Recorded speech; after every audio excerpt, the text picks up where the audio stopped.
wanted to make one of those videos about how to set up your Stratocaster. Um, First things first, the best way to set up your Strat is the way that feels the best for you.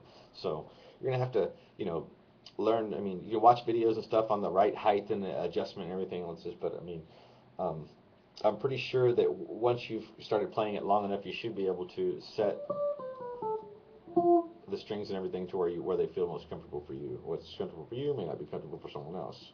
My action tends to be a little bit too flat for everybody, like it's too close to the neck or something. But I don't hit the strings all that hard. I don't do a lot of real heavy, hard bends, and I hardly ever use the tremolo bar.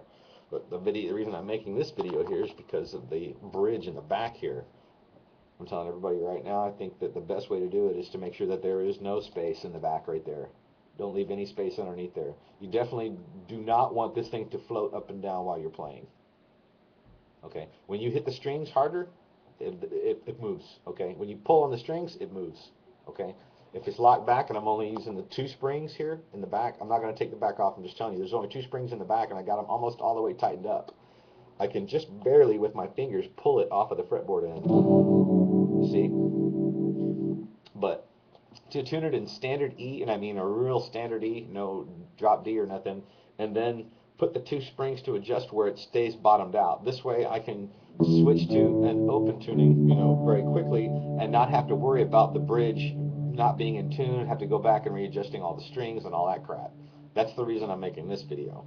So by setting up the bridge with it flush against the thing, then you can change the tunings to the different types of songs that you may be wanting to learn. Maybe the song that you're playing is in a standard tuning, and maybe you got to move it all down a half step. Maybe it's one of those badass new groups that plays in like C sharp or something, and it's all, every note is in like C sharp, and it's really really loose on the strings. Well, then you will have adjusted the springs in the back for nothing. You will have wasted all that time in setting and tuning your guitar and setting and tuning your guitar and setting and tuning your guitar when all you had to do was butt it up against the bridge. Then it'll stay in tune no matter what tuning you use and how many times you change the tuning it. Leave it butt up against the bridge. This part, leave it butted up against the bridge. Don't make it float. Leave it butted up against the bridge. This way, if you don't want to use it, then the guitar will stay in a tune a lot longer, and really won't make a difference. And your springs, you can, with I don't, I think it's the notes that you really are touching in here in your hands that are making the sounds on the guitar, as well as the tremolo bar and all the little fancy tricks. But for staying in tune with the guitar, and not that my guitar's always been the best in tune, my videos are always a little crappy, but you know what I mean. You definitely want to leave the bridge fixed all the way back. Don't let it float. Although Fender can show you all a little rising these things up right here, so many, 2 30 seconds, okay, and then you tighten these two back down, you let it pivot off the other four, or however they want you to do it, or pivoting it off these just two. Um, that's all fine and all, but I mean, genuinely, having it butt up against here, it's always going to come back into the tune in which you set it up here on the pegs, okay? Because this part right here, definitely, if you look at my strings up close, definitely got several wraps on here, okay? And these strings are extremely old, but they're stainless steel, okay? If you just keep stainless steel clean, then it should last forever. But these strings are at least 2 years old, and I have stretched them, tuned them up and down, and bent them with the strings. And the videos where you see where they're actually dark colored because they're rusted. It makes it easier for y'all to see my fingers up against the strings. But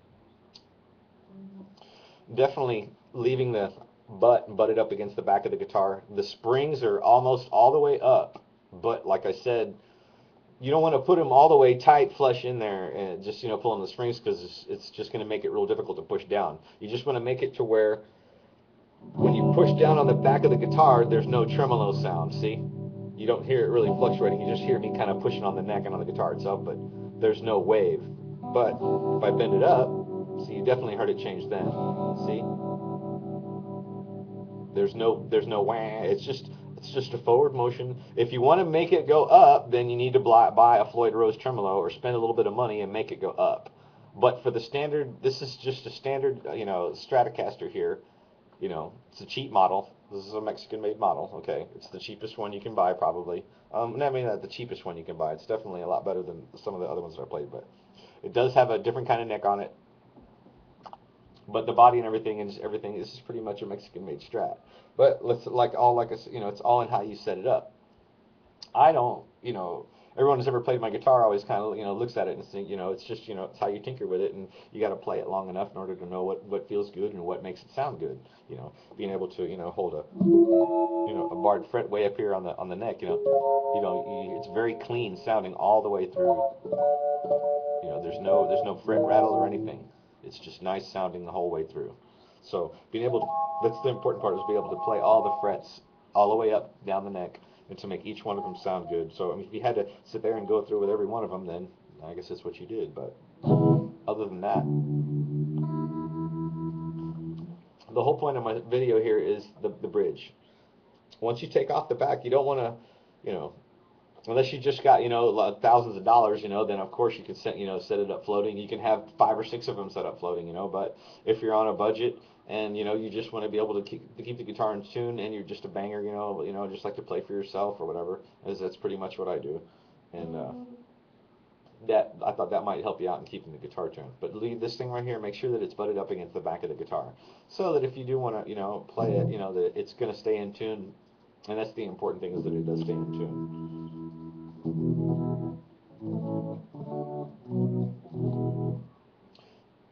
With the tremolo floating, um, I have never ever used it that way, and I wouldn't even begin to try to explain to you the difficulty and how much time it's going to take for you to tune it and tremolo.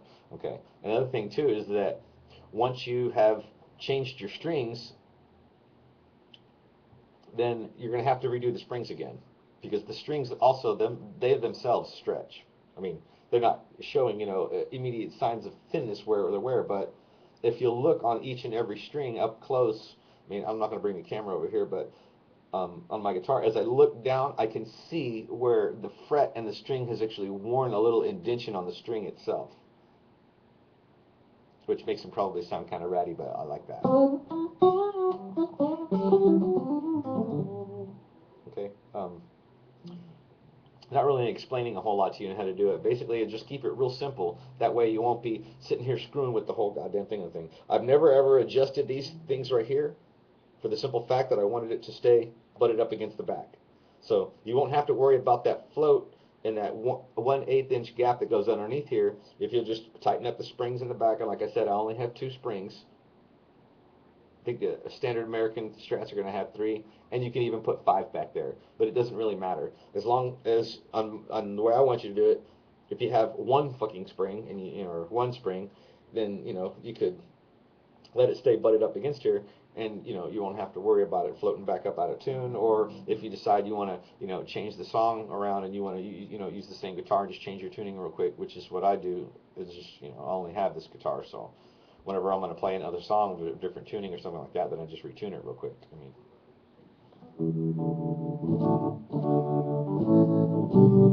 but as long as it stays in tune for you, it really shouldn't matter. See, and you can always bend it up like that without the bar too. But see, now it is kind of, my fingers are pretty strong, so that's actually really easy for me to do. When you tighten up the springs and try to pull up on it, if you have little sissy fingers, then it's not going to be really easy. I mean, your fingers are going to be, tough, tough, tough, tough, tough, tough. So put some blisters on them.